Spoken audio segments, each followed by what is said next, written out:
Serving their community is who they are because they love where they live. REMAX 3D Real Estate is proud to bring you Heart of Farmersville, a video series dedicated to celebrating all the wonderfully great things about Farmersville, Texas. On every episode, Dennisha Denney will share Farmersville's story through the stories of the people who call Farmersville home. This is Heart of Farmersville.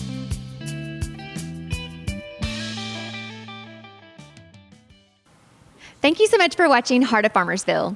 This show would not be possible without our sponsors, so I want to give a quick shout out to REMAX 3D Real Estate, who serves the Farmersville area and surrounding areas, and to CareVide, who provides all of our medical needs. And did you know they've been serving the community for over 25 years? To get more information about them, visit their website, carevide.org. Our guest today is Mr. Jim Foy. I really enjoyed sitting down with him and getting to hear his story and all the things he has done for Farmersville and in Farmersville for the last 40 plus years. Here's my conversation with Jim. Hey y'all, I'm Dennisha Denney, your host of Heart of Farmersville, and today we're sitting down at 12 Stories Coffee Shop in downtown Farmersville, and my guest today is Mr. Jim Foy. How are you today, Jim? I'm fine. How are you doing? I'm wonderful. Great. Thank you so much for agreeing to come and sit down and visit with me today and talk about Farmersville and talk about you and just let everyone get to know you more than they already do today. I'm always happy to talk about Farmersville. Well, I could tell when we were setting up and getting ready, you have done a lot in this community. Well, I've been here a long time, so that accounts for most of it. Well, tell us, when did you get here and how did you get here? I got here actually in the mid-'70s. I was president of a company called Texas Extrusion, and we were looking for a site to build a new aluminum extrusion plant. And we looked all around North Texas and looked at several different cities and fairly quickly settled on Farmersville. It had a great location. It's close to the Metroplex, of course. Good highway frontage on 380 and 78. Had a railroad running through the city. And so it had a good workforce. So it met all of our requirements. And we finally located a 144-acre site just east of town and built a new aluminum extrusion plant there. Wow. What is an aluminum extrusion plant? What is that? Aluminum extrusion is a metalworking process whereby we make shapes like shapes that go in aluminum windows or patio doors, or products like aircraft wing spars, a wide variety of products, but it's metal forming using aluminum. So were you part of that committee making that decision to where you were going to set up the next shop? Yes. I was president of that organization, that company. So that was your decision to get to make. Yes, mine and the chairman. Oh, wow. That's a lot of pressure, picking the right location. Where did you live at that time? At that time, I lived in Richardson and continued to live in Richardson for the first 2 or 3 years after we built the plant here. And I was commuting. Mm-hmm. But then when our oldest daughter, was about to enter public schools, we decided we'd rather have her go to school in a small city like Farmersville. I grew up in Brownwood. It's a fairly small town. Oh, yes. I know exactly where that is. So we started looking for homes in Farmersville and fortunately saw an old plantation-style house about a block from downtown. That didn't have a for sale sign, but we decided we wanted to inquire about that house. Went up and knocked on the door, talked to the lady that answered, and found out that they were ready to put that house on the market the next weekend. They were going to put it in the Dallas News. Oh, wow. So we quickly struck a deal with them to buy it before it was publicized. And were able to buy the house. Oh. And we then spent the next 6, 8 months, 9 months probably, renovating it, redoing the foundation, replumbing, rewiring, and then moved here right before school started. So we've been here 45 years in that home. It's 125, 130 years old now. Oh, wow. So you still live in the same home? Still live in the same home. It's a historic home here. We're only the third family to live in this home. Really? So it's located on College Street, where we have three state markers on that street. A number of historic homes, and several homeowners in that part of town, really all over Farmersville, are starting to renovate some of the older homes. We really love that about the city. I love seeing that and seeing Yes. bringing that old charm back to Right. life in those beautiful homes. I mean, homes today are beautiful, but it's a different kind of beautiful than the old historical homes. It really is. Yes. So, do you have a marker at your house? Yes, we do have a state marker. Do people come by and do you look outside and you see people reading your marker? All the time, people drive by and they stop. We have the marker fairly close to the street, so they can read it from their car. Oh, good. So they're quite often stopping and looking, and occasionally people come to the door and ask if they can see inside or just inquire about the home. What do you say to them when they do that? We're normally willing to show people through the house. It doesn't happen that often. Right. That'd be a little unnerving sometimes, though. You never know would. who's knocking on your door. That's right. That's right. You always have to be prepared. Yes, I love that. How did you get it in that system to have a marker on it, or was it already there when you bought it? No, it wasn't. We just worked with actually Alia Wolf, who was the chairman, who was very involved in the Main Street program here. One of the first Main Street managers. She helped us get in touch with a lady that specialized, a lady out of McKinney, and she specialized in working with homeowners to get state markers. So she did a lot. We had a lot of documentation and pictures and history from the families. She put all that together and researched land and deed records and so forth, and put together a package to submit to the Texas Historic Society. And we obtained the marker on the first try. So. That's really special. You don't see a lot of those, and so when I do see them, I do want to stop and read them. I'm always curious. What was the story of that home and who lived there, and so what's the marker say just in general? It says it's an example of early homes in Farmersville, and it was owned by two other families before we bought it. The families hosted a number of community events that people and other people in town remember. It also was across the street from the first public school in Farmersville. So a couple of teachers who were cousins of the family that owned it lived in that home. Oh, they had a short commute. So yes, they did. They did. Oh. So once you got moved into Farmersville, what made you start getting plugged in? Because I've seen a little bit of your resume and heard a little bit of the things that you've been involved in, but what made you get plugged into the community? Well, I always felt like everyone has an obligation to serve the community and to serve others. And getting involved in public office, I thought was a way that I could do that. So fairly quickly, I became involved with the city in terms of Planning and Zoning Commission. We set up a new Planning and Zoning Commission you hadn't had before. I was going to say, did you not have one Didn't until have then? one before. Didn't have one before, and worked with setting up a subdivision ordinance to help with our development. Then ran for school board when my daughters, both my daughters entered public school here, and was fortunate to serve on the school board for a couple of terms. Really? What was that like serving on the school board? For the most part, it's very enjoyable and it's very worthwhile and very rewarding to feel like you had a hand in setting the direction of the educational program here in Farmersville.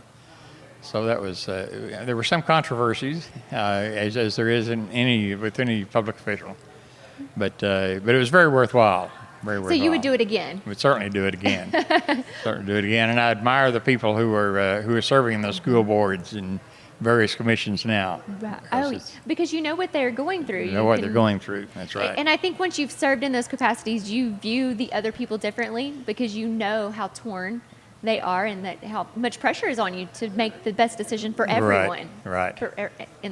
And it makes you realize that all issues have two sides, and you really need to really study both sides and not come in with preformed opinions. And I think a lot of times people do go into it with those preformed opinions, and then once you get into it and you learn everything else, in the executive meetings and things like that, and learn there's always more to the story. And you have to really, but that's why it's so important to know when you decide to run for those offices to be able to give it your all. Exactly. Yeah, you have to be willing to put the time in. So often you see people go into public office and they're really just there because they had a fixed opinion about something and they went on just one particular issue. Right. And they don't prepare for the meetings, and it's obvious. But fortunately, that's just a handful. Most Yes. people are really dedicated to the job, and the people we have now, fortunately, are that way. You usually don't see them a second term No, when that that's happens. true. That's true. So during your time you were on school board, what's the project or something that you're the most proud of that happened during your terms? I was probably instrumental in getting the first computers into the Farmersville school system because I had a computer business. The software business? Right, Yes. right. I had left Essex Extrusion at that time and started a software business. So we were using the early Tandy TRS-80s, with some of the first small computers on the market. So I finally convinced our administration to purchase some of those computers, and we set up some computer classes. What year? What time frame was that? Give me This was point of in reference.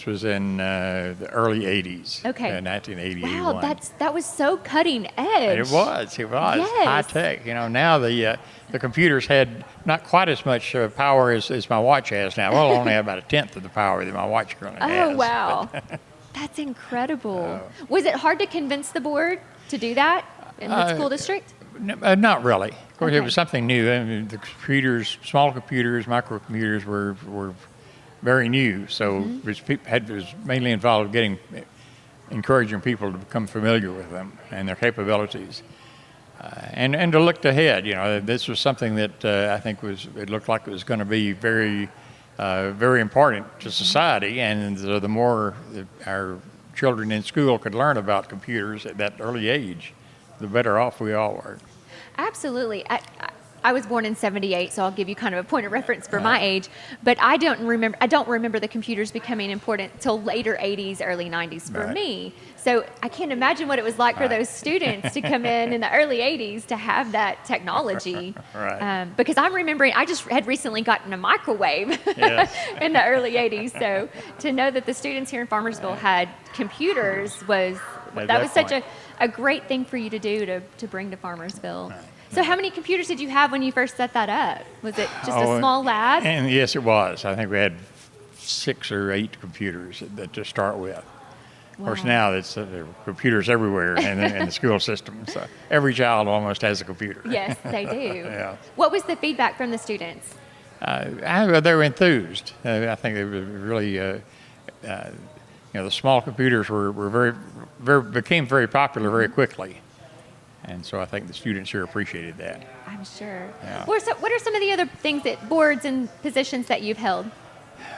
Well, after the school board, I ran for city council, and got on the city council, was elected to council in the mid '80s. It was, and served for 8 years at that time. That's a big job too. It was, and then was off for 6 or 8 years and ran again, and served another 6 years. You just weren't quite done. That's right. What are some of the projects you worked on during those terms? Oh, such a wide variety of projects. In streets, the electrical. The city of Farmersville owns our own electric utility, so I got very involved with that. I work on our water system, setting a new way of setting sewer rates. There's just so many ways. Where did that come from inside of you to want to serve like that? To go, I mean, you seem to enjoy serving on boards and making a difference and helping others. Where did that come from? Probably from my parents, from my mother. Especially my dad died when I was young, but my mother raised us she was a school teacher. And so she was always very, very insistent that we help other people and serve other people. So I tried to continue that.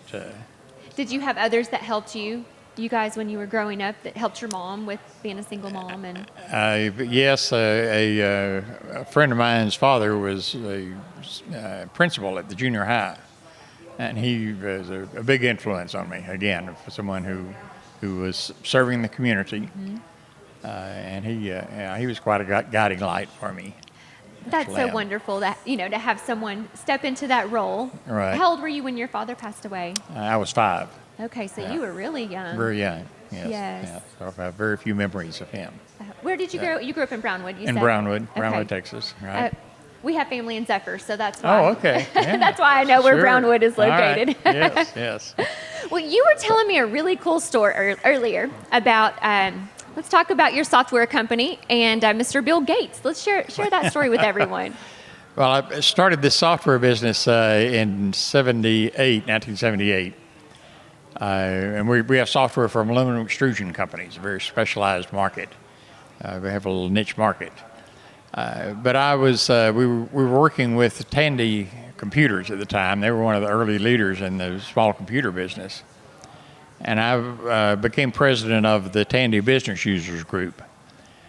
And somewhere in the early 80s, invited Bill Gates to speak at one of our annual conference. And the relationship was the Microsoft had written the operating system for the Tandy computers, and he wrote the original basic language for the original Tandy computer. So anyway, he spoke to our conference, and I got to have lunch with him, and then introduced him as a speaker at our conference. How cool. What was it like having lunch with him? Well, he had just gone public at Okay. the time, so he had just become a multimillionaire several weeks before. Oh, wow. So it was, but he was a very down-to-earth guy. I should have taken your advice and bought more Microsoft stock at the time, but didn't. He tried to tell you, right? He tried to tell me. That's right. Man, you should have you at least should have invested a little bit. I did, but I did much later. Not that day. You Not didn't that go day. home I should have. and I make should that have. investment. Yes. Wow. Is that really, what do you think about that now, looking back and knowing you got to have dinner with him or lunch with him early on before he became who he really is today? Right. Yeah, it was. And of course, he was very well known at that time. Again, when Microsoft had just gone public, so Right. he was getting a lot of national publicity, and Microsoft was really booming at the time. So how did you get him to come to your conference? Was it hard to get him? Not really, because of his relationship with Tandy, Okay. Radio Shack, because he had written the operating system for their computers. Okay. So John Roach, who was chairman of Tandy, and Bill Gates were very close. Okay. And they were personal friends. So Oh, he so was that able to wasn't get- hard then. No, it wasn't hard. but what a really cool opportunity. It's not often you meet someone who says, hey, I've had lunch with Bill Gates. That's right. Well, did he have any fun stories that he shared with you? What was his personality like? Oh, it was very personable. He was obviously very intense. He was, all we talked about was computers. I don't know what else he did in his life, but He was focused on that. He was very focused, obviously. Obviously so. Right. Yes. What made you get into that industry? I was when our extrusion plant was in operation. And Tandy Computers came out with their computer. I bought one and started using it in our factory, and using it to put it out on the shop floor, and used it to collect information so the press operators could feed in information about the jobs that we're working on. So after a while, I decided that looked like a really good business to go into. People were coming to our plant to visit our plant, to look at some new technology that we had developed. And they saw our software and seemed to be impressed with it. So I decided that would be a good business to go into and be on my own. So I left Texas Extrusion and started Foy Incorporated. Wow. And started concentrating on software for aluminum extrusion companies. Was that a big jump? I mean, that was, in my mind, yeah. it's a pretty big jump to go from being an executive, were you still president at that point? Yes, I was. So I you- was. oh, wow. To going into a one-man business. Yes. What What was it like at first? I mean, what was it like that first week and you woke up and you weren't going into the office and you were on your own? Well, I was very fortunate. I had several people who had seen the software that I had written for our own business, and they very quickly said they'd like to have that type of software in their plant. Okay. So I had a good customer base really from the very start. Very fortunate. That makes sense. So So you kind it- of had customers to begin with, I and did. just started working on those projects. Right. How did your family feel about you leaving the plant to go on your own? They supported me, fortunately. Good. And so, but it was quite a step forward, obviously. Quite. Had you always dreamed of owning your own business? Yes, I had. I guess everyone does in a way. In a way. Yeah. Yes. Yeah. So I was kind of torn for a while between trying to continue to advance in the aluminum extrusion business or going out on my own. Right. Were your girls, were they grown at that point? No, or no, they were still in school here in Farmersville. So you were taking a pretty big Was. risk. Yes, it was. Well, But that's so cool. And here you are still doing that today? still and- doing the same thing. It's 44 years that our company's been in business. Now, do you have a store here, an office space here, or do you work from home? How does that work? No, I have a business. We built an office building. It was on the square. Started off the business running out of the house. Had two rooms in the house that where I worked from. Hired a secretary, Connie Cooper, who was a local lady that worked with me for 15 years at least. So worked out of my home, and then I bought a office building downtown, and worked downtown for 15 years. And then in 2007, built a new building about a block off the square. So we're over on Farmersville Parkway. Oh, good. So we've been operating out of there since 2007. Oh, that's great. So yeah. That's another big step. It Going was. from out It of your was. home and out of downtown. Do you miss the square, though? There's so many great things that go on the square. It was. I enjoyed sitting at my desk and watching the window, looking out the window at what's going on the square. Yes. We were right on the corner and see everybody in town one time or another during the day would drive through the square. That's right. They do. If somebody sees your car, they're going to pop in That's and right. say hello. Right. Well, we're on Heart of Farmersville. So let's talk about for a minute what you love about Farmersville. Oh, there's so many things. I love the small town atmosphere.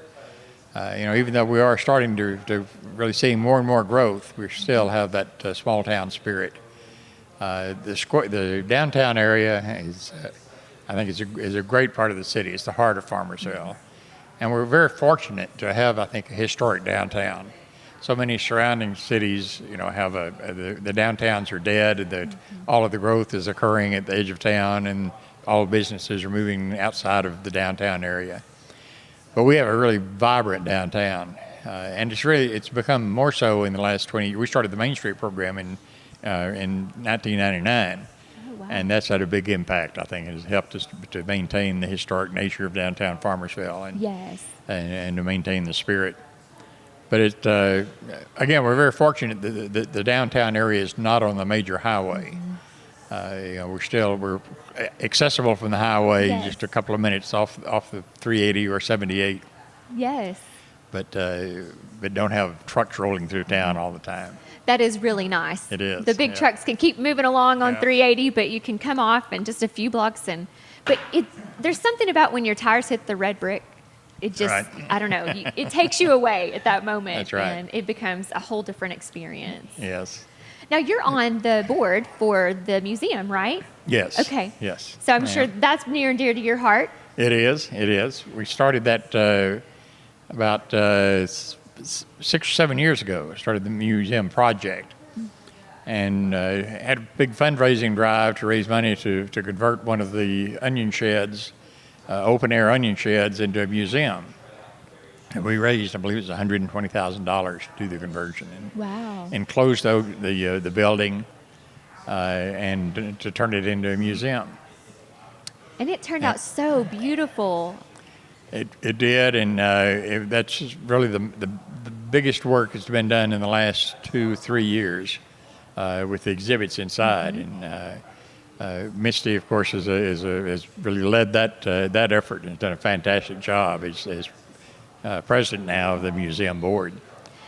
She really so- has, and she sat down with me on Heart of Farmersville a few months back, and we actually did Right. hers. inside the Yes. museum. Okay. And it was such a cool experience to be in there and hearing her talk about her story and talking about the museum with all that Right. history Right. wrapped around us. Yes. It was a cool experience. Yeah, well, we're all, I think the whole city is very proud of that museum, the way it's turned out. Yes, and as you should be. And I Yeah. love that you're taking the time to preserve that history. Right. So as new people do come to be a part of Farmersville, they know what the history and the culture was like Right. before.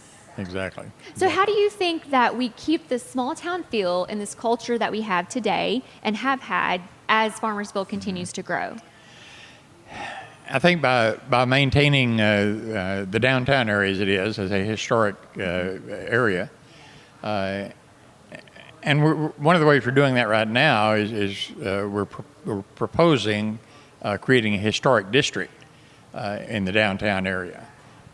So I'm on a committee now that's working on setting an ordinance to create a historic district that would start off as just the downtown area, which is the area that's now in the National Register of Historic Places.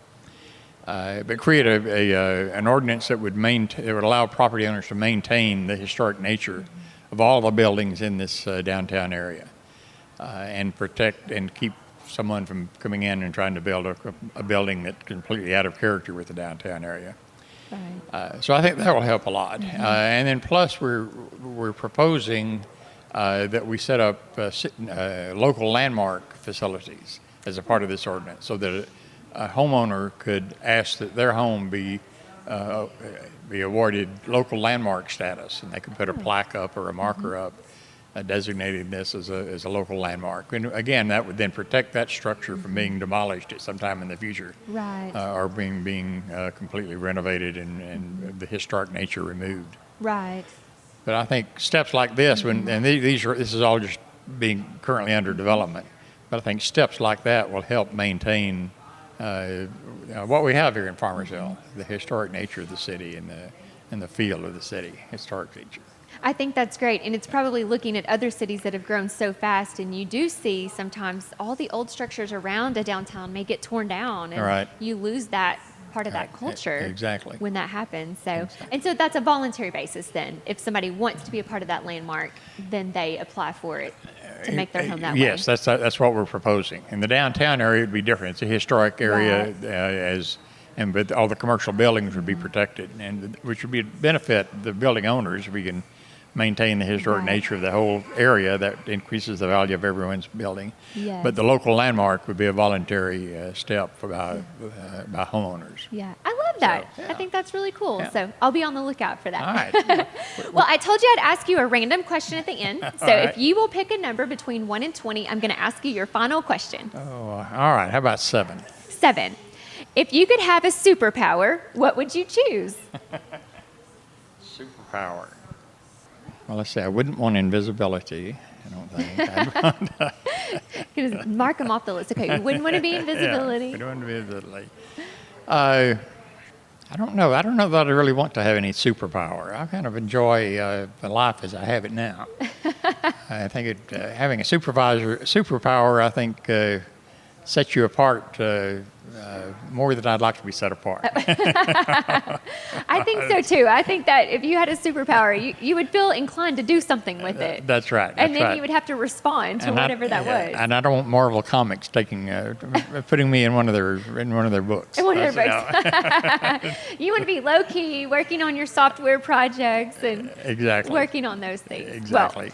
Well, the great thing about that, those are random questions and there are no wrong answers. So there you go. All right. Well, Jim, thank you so much for sitting down with me today. Sure. Happy to do it. I've really enjoyed getting to know you right. and getting to know your story. And so now when I see you around town, then I'm going to know your story, and so many other people will too from watching the show. So thank you so much. All right. Certainly. Glad to do it. Bye-bye. And thank you so much to our sponsors, to Caravide and to REMAX 3D Real Estate. Thank you for watching. Thank you for watching Heart of Farmersville. This video series, which is designed to celebrate Farmersville, Texas, is spearheaded by REMAX 3D Real Estate.